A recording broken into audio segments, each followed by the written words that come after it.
This conference will now be recorded.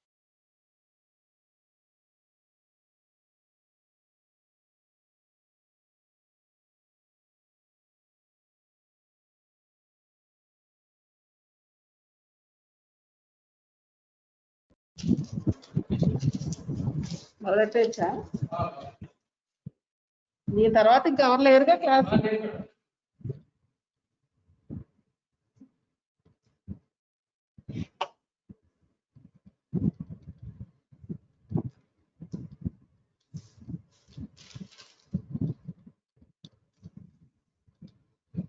Hello, good morning. Can you hear me? Hello, you can hear me? Yes, ma'am. Okay.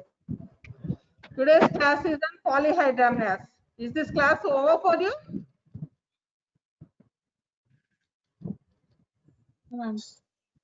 Is this class over?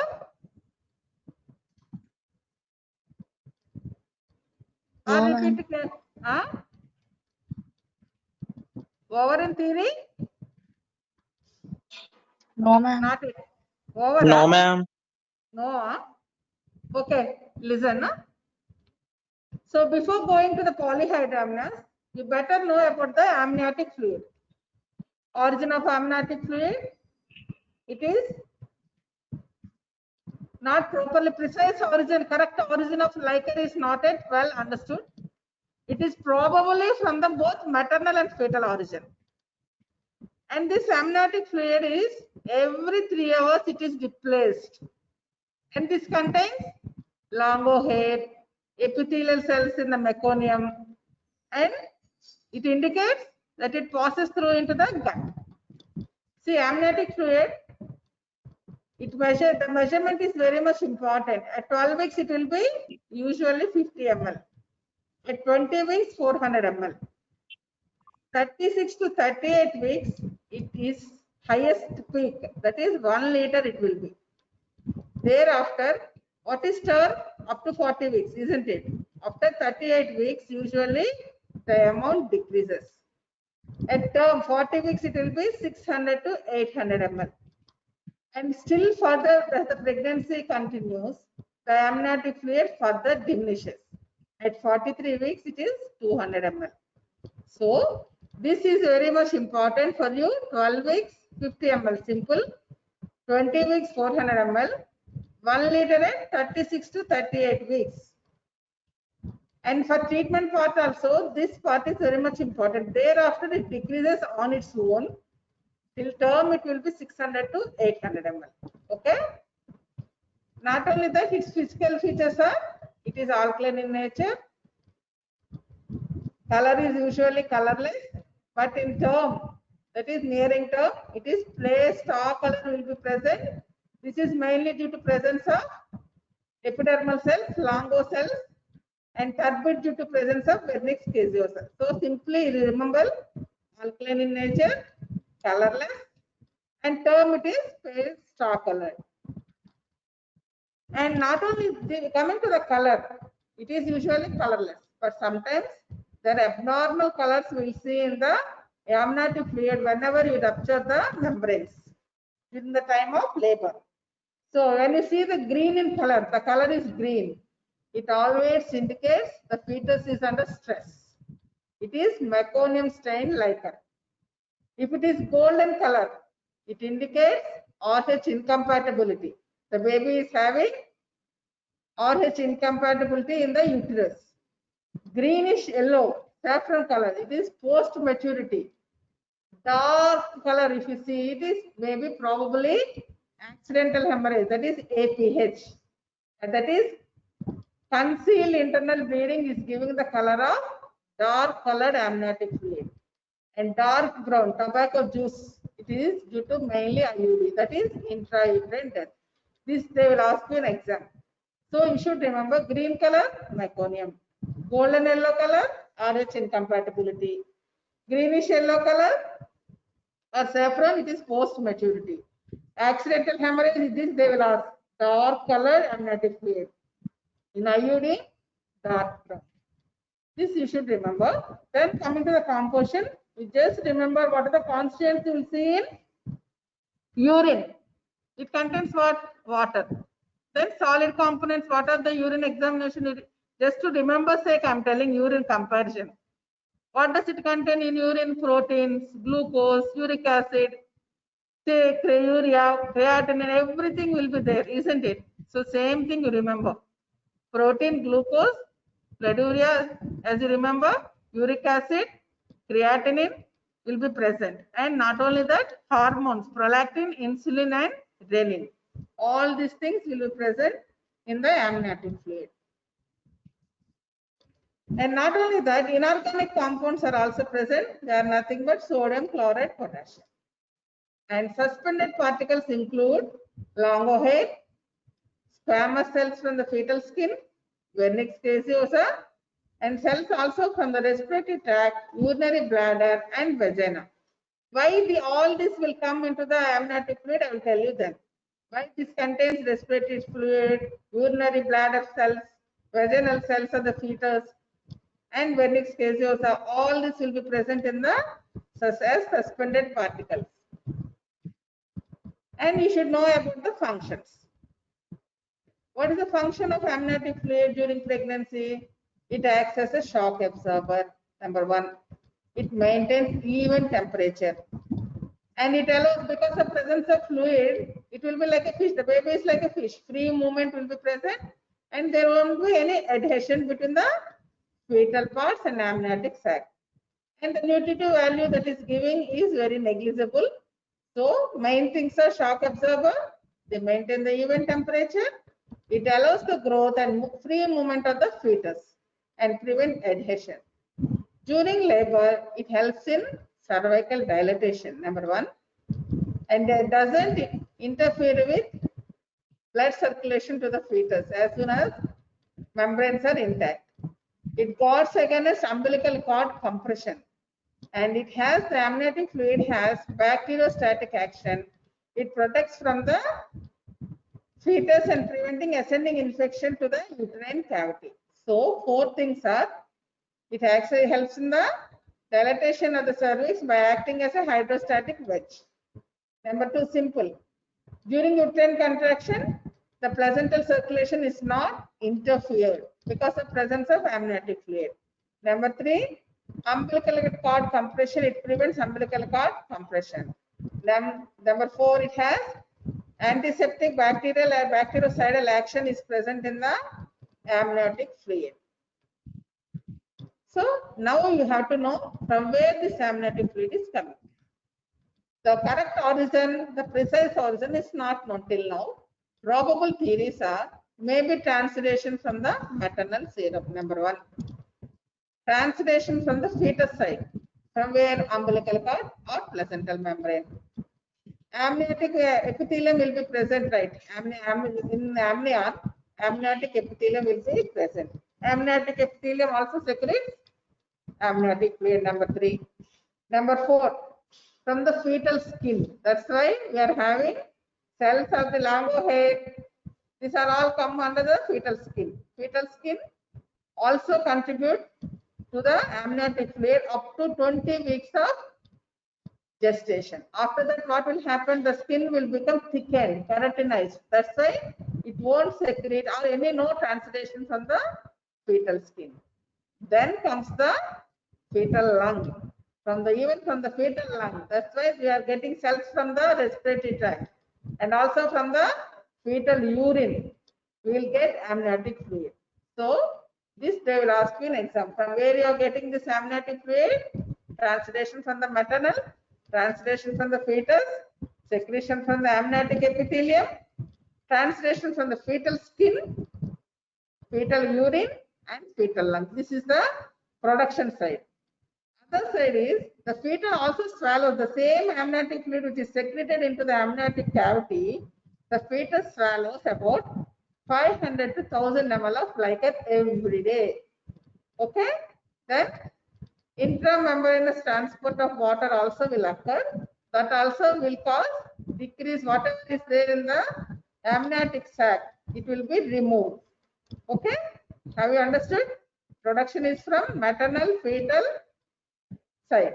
Removal is from fetus swallows. Whatever it produces, it swallows around 500 to 1000 ml of liquor every day, and intramembranous absorption of the fluid also will be present. This is the regarding amniotic fluid. See here, this is the amniotic fluid. From where it is secreting? Amniotic epithelium. Maternal circulation, translation from the maternal serum. Placenta, translation from the placenta. These are all contributing. Then fetal skin, fetal urine, all these are from the secretion. And fetus swallows and transmembranous absorption is for the removal. So there will be an exchange. I think by this I understand. So amniotic fluid origin you know, colors you should remember. Then constituents are nothing but, you should remember, and volume is very much important. These 4 points are very much important to remember in the amniotic fluid. Then we are coming to the main class, polyhydramnios. So how much will be the fluid? How much it should be? Around 1000 ml, isn't it? At term. So when it exceeds 2000 ml, that is known as polyhydramnios. How much it will be there up to term? Only 1000 ml. At term it is only 600 to 800 ml. When the amniotic fluid is excess, that is more than 1000 ml, 2000 ml, sorry, it is polyhydramnios. Clinical definition. This is the anatomical definition. Clinical definition is excessive accumulation of liquor causing discomfort to the patient, or when the amniotic fluid index is more than 24. What is amniotic fluid index? Can anyone tell me? See, what they do for calculate amniotic fluid index is they will take a horizontal line at the level of umbilicus like this, vertical line from zixifrenum to pubic symphysis. These 4 quadrants, vertical diameter is calculated. How much is there? Then they will sum up all these 4 quadrants. That is known as amniotic fluid index. Then or vertical pocket more than 8 centimeters. So vertical pocket, single vertical pocket more than 8 centimeters. All quadrants 4 combination. Amniotic fluid index more than 24. This is considered as polyhydramnios. The incidence is 1 to 2%. See, polyhydramnios, it can result from either deficient absorption, that is, the fetus may not be swallowing, or intramembranous absorption is not occurring, or excessive production of liquor-amnion.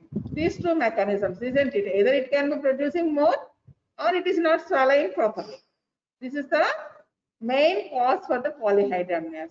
There are so many etiology will be present. Fetal, placental, and maternal causes are present.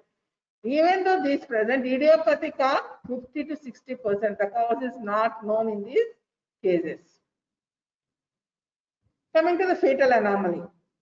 Fetal anomaly, we'll go to further slides. This is the anencephaly baby. What is anencephaly baby? The cranium is lost. The vault is not there. The cranium is not there here.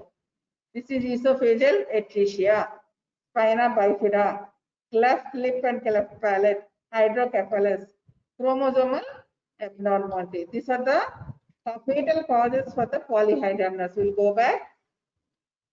See, coming to the fetal anomalies, most often we'll come across anencephaly. Anencephaly is a specimen also for you. Every student, they will ask about this anencephaly. Just listen. Why there will be excessive amount of liquor in this anencephaly? See, as the cranium is not there, there will be exposed meninges will be present.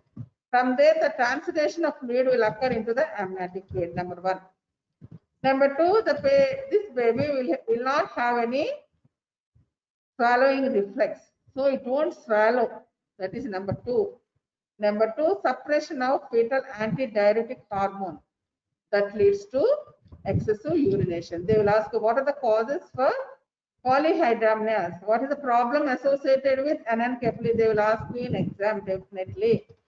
Then problem you should tell polyhydramnios. Why there is Why there is polyhydramnios? Why? What is the cause for this amniotic fluid excess? They will ask. You should tell these 3 points: transudation from the exposed meninges, absence of fetal swallowing reflex, and suppression of fetal antidiuretic hormone. Okay. Then comes the open spina bifida. Here also what will happen? Increased transudation from the meninges. Esophageal and duodenal atresia. Atresia already indicates they won't be having swallowing into the, they will preventing swallowing because of atresia. Fetofacial clefts and neck masses. Cleft lip and cleft lip and cleft palate and neck masses, they all interfere with normal swallowing. Properly they won't swallow. Hydrops fetalis is found in RH immunization.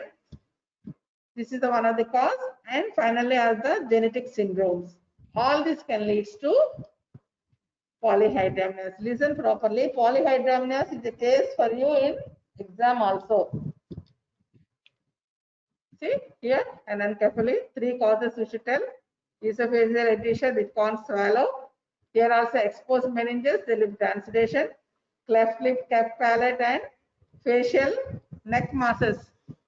What will happen? They won't swallow properly, and chromosomal abnormalities. Then coming to the placenta. Placenta, what will be there? Tumor arising from the placenta leads to increased transudation. Number 3.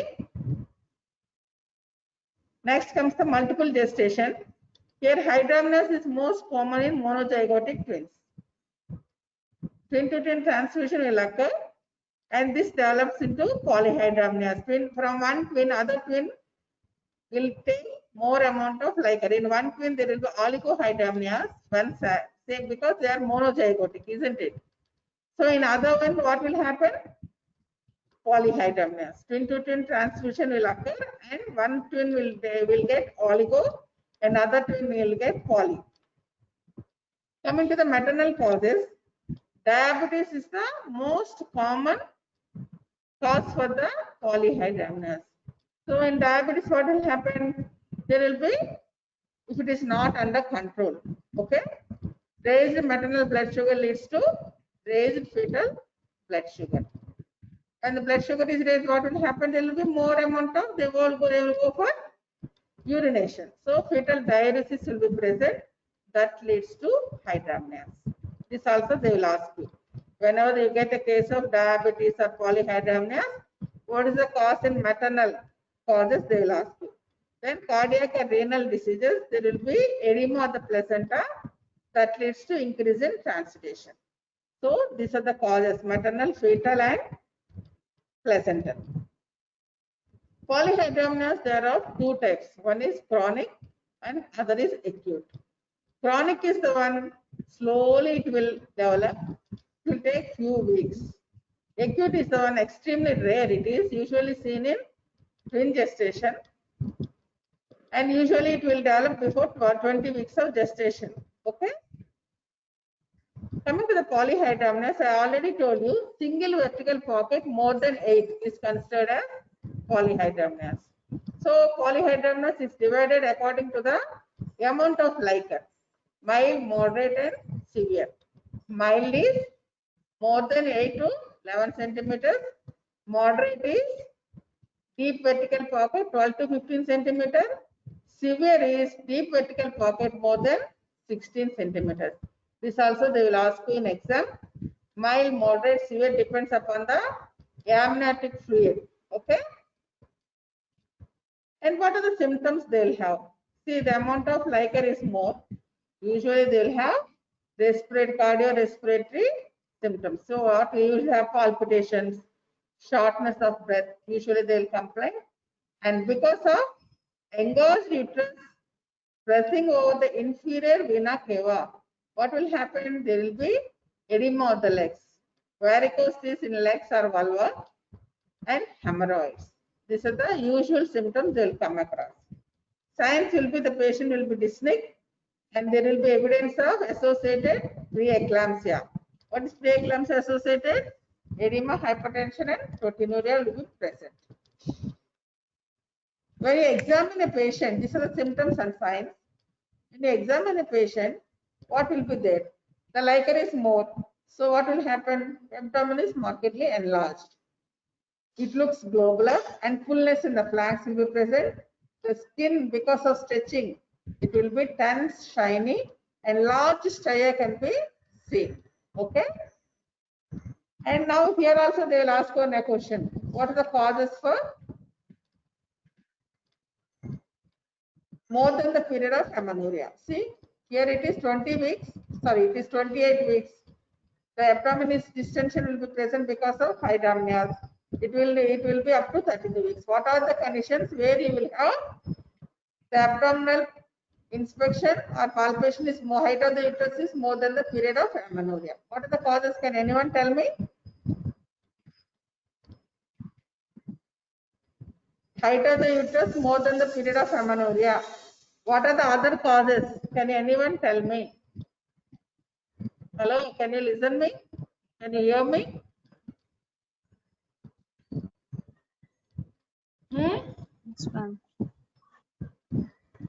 Height of the uterus is more than the period of amenorrhea. Number one, always think of wrong dates. Number two, multiple gestation. Number three, polyhydramnios. Number four, accidental hemorrhage, that is concealed accidental hemorrhage, or when associated with any tumors. Then also you can have more than the period of amenorrhea. Usually they will ask you this question in this case.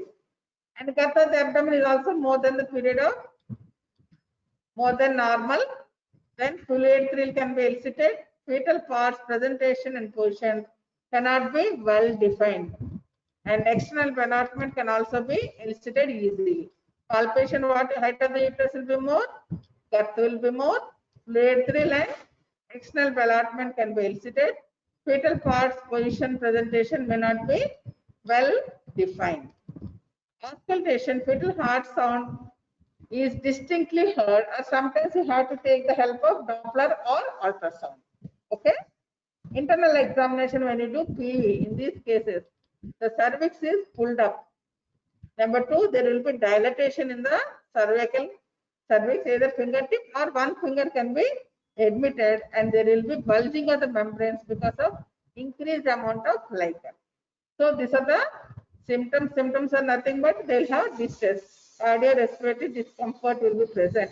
They'll have shortness in breath, palpitation, edema of the legs, hemorrhoid, leg varicosities, and signs will be dyspnea will be present and evidence of preeclampsia, features we have to elicit. Then abdominal exam inspection, abdomen looks markedly enlarged, looks globular, skin shiny, thin and large striae. Palpation, height of the uterus is more than the period of amenorrhea. Girth, fluid thrill and external allotment, fetal parts you have to look after.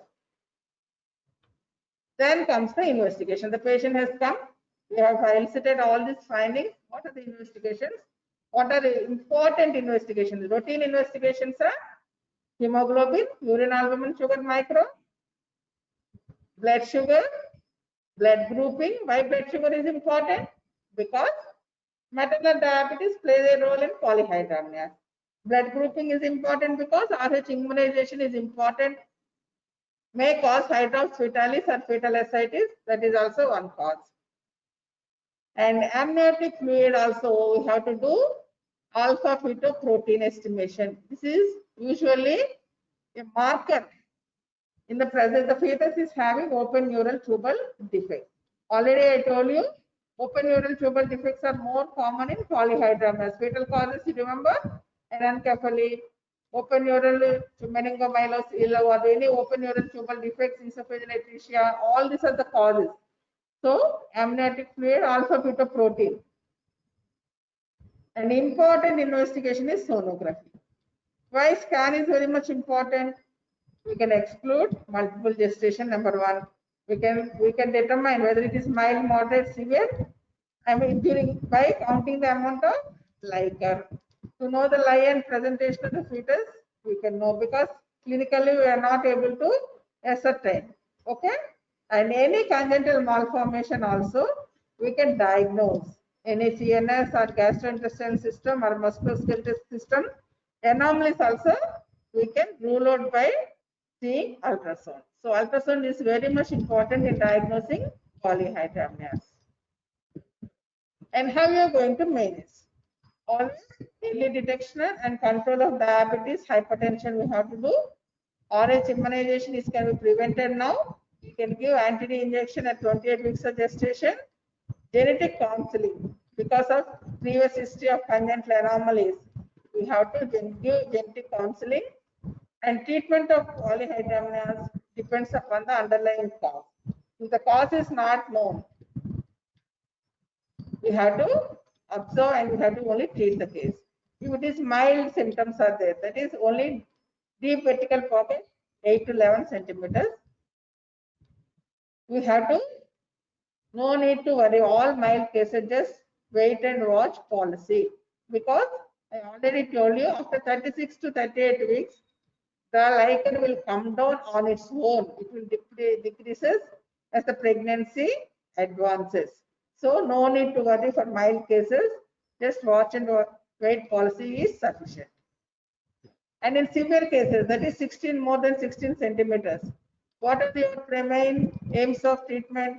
We have to find out the cause, we have to relieve her from symptoms, and we have to avoid any complications.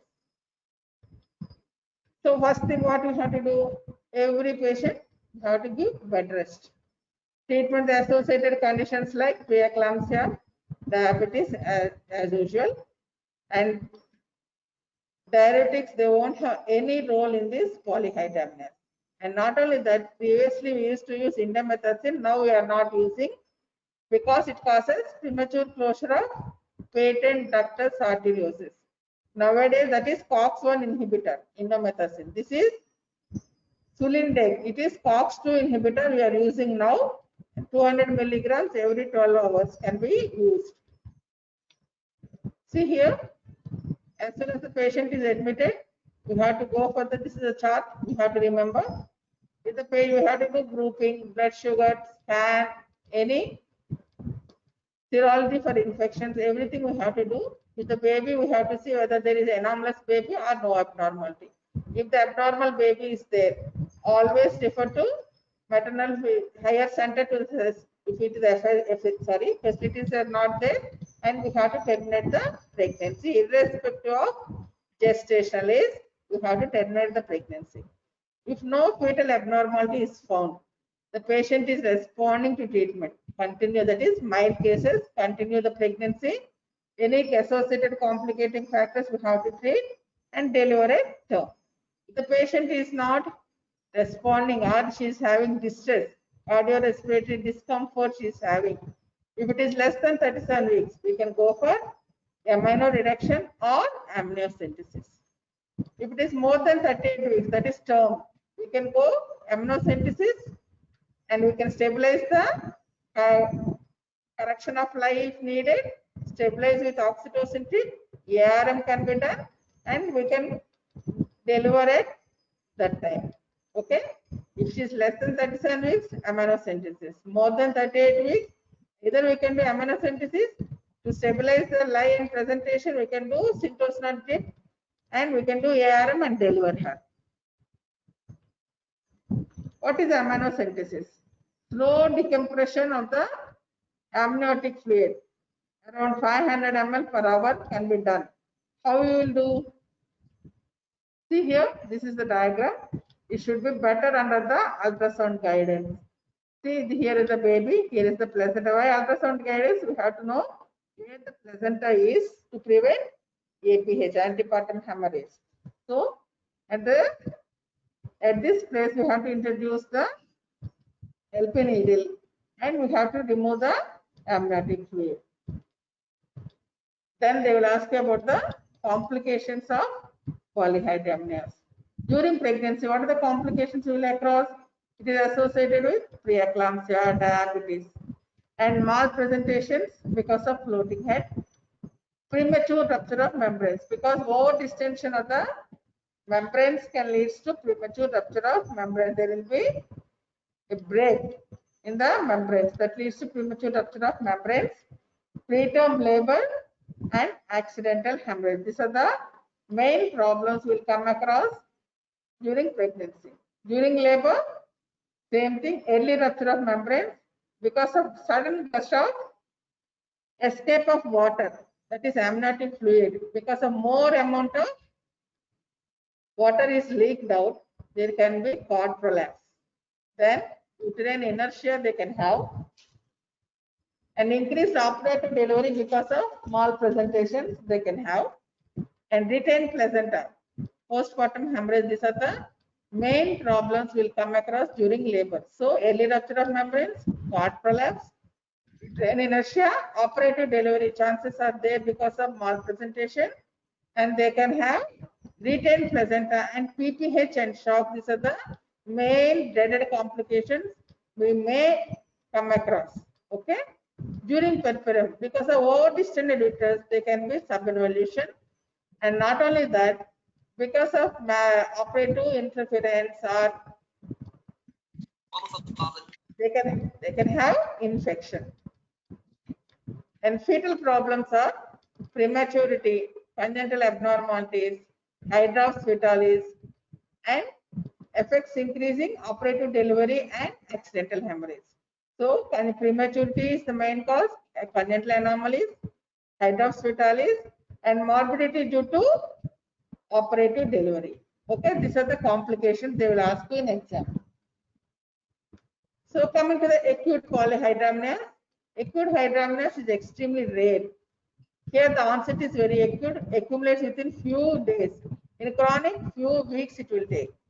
It usually occurs before 20 weeks of gestation, usually seen in monozygotic twins where twin-to-twin transfusion syndrome is seen. Symptoms are same thing, abdominal pain, nausea, vomiting. The patient looks ill. Absence of features of any shock, edema of the legs can be seen. Abdomen is hugely enlarged, tense, shiny. Fluid thrill is elicited. Fetal parts cannot be felt properly, and fetal heart rate is not audible also. Internal examination same as chronic. It is taken up, cervix is taken up, and dilatation of the cervix with membranes can be felt. Sonography can see multiple fetuses. Okay. Most often they may land up in spontaneous abortion. Otherwise, in severe TTS cases, repetitive amnioreduction until amniotic fluid is normal, or laser ablation can be done. So I think you understand. We have to know about the definition number 1 and what are the causes of polyhydram. Definition, anatomical and clinical definition. You should know anatomical more than 2000, amniotic fluid more than 24, and deep vertical pocket more than 8. Etiology you should know. Fetal causes, you remember, anencephaly, esophageal atresia, spina bifida, cleft lip, hydrocephalus, and chromosomal, placenta chorioangioma, maternal or diabetes, cardiac and renal diseases. Acute and chronic variety. Chronic is more common. It depends upon the amniotic fluid, vertical pocket, diameter vertical pocket, mild, moderate, severe. This is very much important. Then symptoms, signs, abdominal examination, and investigation. Important investigations are grouping, sugar, amniotic fluid, alpha beta protein estimation, and sonography. These are important investigations. And treatment is mild cases, nothing to worry. Usually the amniotic fluid will absorb, that will resolve during term. If any fetal abnormality is found, you have to terminate the pregnancy. If the patient is responding, no fetal abnormality, continue till term. If the fetus maternal distress is there, always less than 37 weeks, go for amino reduction. If it is more than 38 weeks, stabilize the life and fetus of the fetus by amino reduction. Start an oxytocin drip. Controlled ARM you have to do and deliver the baby. This is the amniocentesis. And complications, they will ask you during pregnancy, during labor, during puerperal, and what are the fatal complications. Okay? Have you understood? అర్థమైందమ్మా?